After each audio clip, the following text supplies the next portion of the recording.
5 kilometers beneath the ocean surface lies a treasure chest, one that could power our entire green revolution, or trigger an ecological collapse.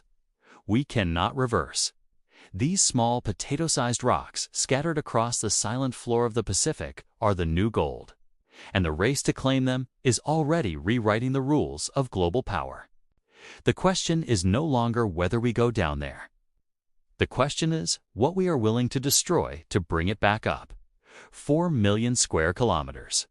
That is the size of the Clarion-Clipperton Zone, a vast abyssal plain stretching between Hawaii and Mexico, sitting nearly 5 kilometers below the surface of the Pacific Ocean.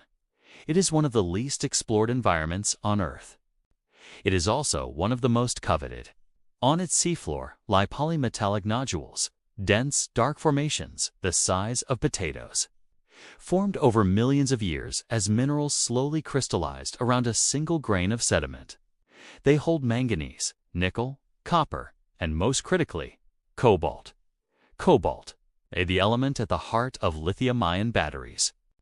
The element without which electric vehicles cannot scale. The element without which the green energy transition remains, in large part, a promise unfulfilled.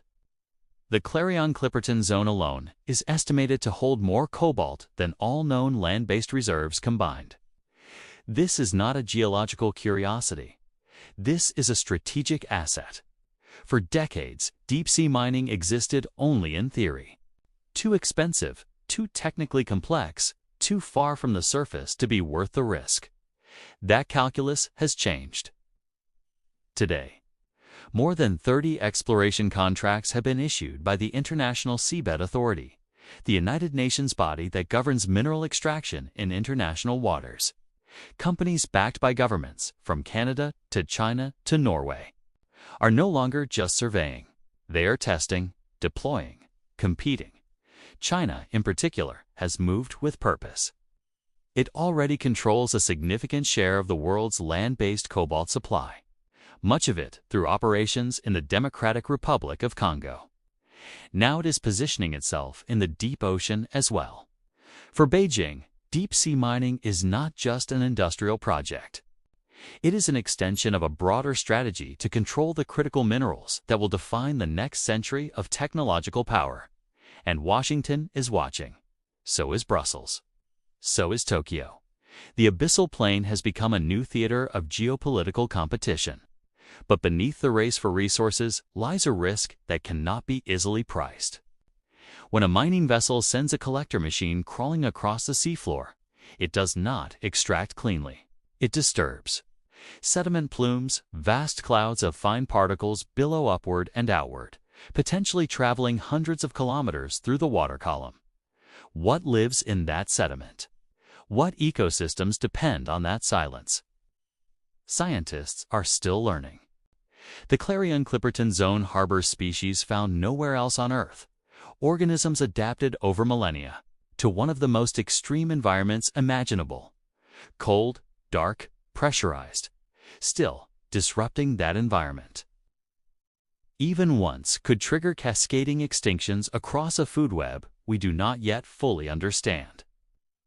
Recovery timelines, where studied, suggest that some of these ecosystems may take decades or centuries to recover, if they recover at all. This is the dilemma at the heart of deep-sea mining. We are being asked to weigh a desperate present need against an unknowable future cost. Here is what makes this moment unlike any resource race before it. Land-based critical minerals are concentrated in a handful of nations: Congo, Chile, Indonesia, Australia. This concentration has already created leverage, the kind of leverage that shapes foreign policy, distorts trade relationships, and turns resource dependency into vulnerability. Deep-sea mining threatens or promises to redistribute that leverage entirely. Nations without land-based mineral wealth suddenly have a path to resource independence.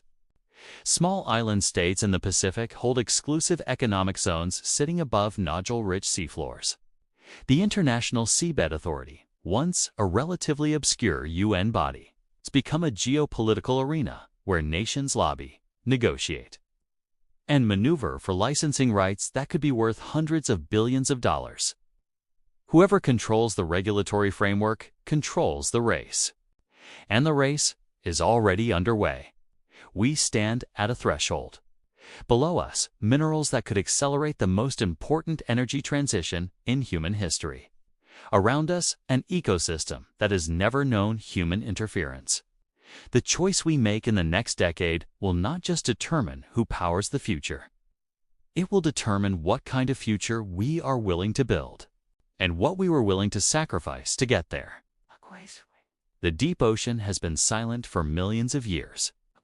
What happens next will echo for millions more.